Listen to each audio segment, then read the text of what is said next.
City কাদিয়ানীরা তো কাফের কাফের, যারা কাদিয়ানীদেরকে কাফের মনে করবে না তারাও কাফের। আমি বাংলাদেশ সরকারের নিকটে দাবি জানিয়ে বলতে চাই, এদেশে হিন্দুরা আছে থাকতে পারে, খ্রিস্টানেরা আছে থাকতে পারে, বৌদ্ধরা আছে থাকতে পারে, কাদিয়ানীরাও আছে থাকতে পারে, কিন্তু কাদিয়ানী নাম নিয়ে থাকতে হবে, কাফের নাম নিয়ে থাকতে হবে। যেমন হিন্দুরা নিজেকে হিন্দু বলে বাংলাদেশে থাকে, নিজেকে খ্রিস্টান বলে খ্রিস্টানেরা থাকে, কোন হিন্দু নিজেকে মুসলিম বলে বাংলাদেশে থাকে না, কোন খ্রিস্টান নিজেকে মুসলিম বলে বাংলাদেশে থাকে না।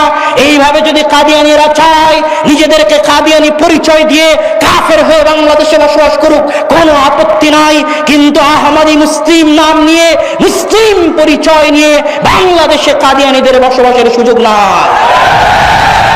এদেশের 16 কোটি মানুষ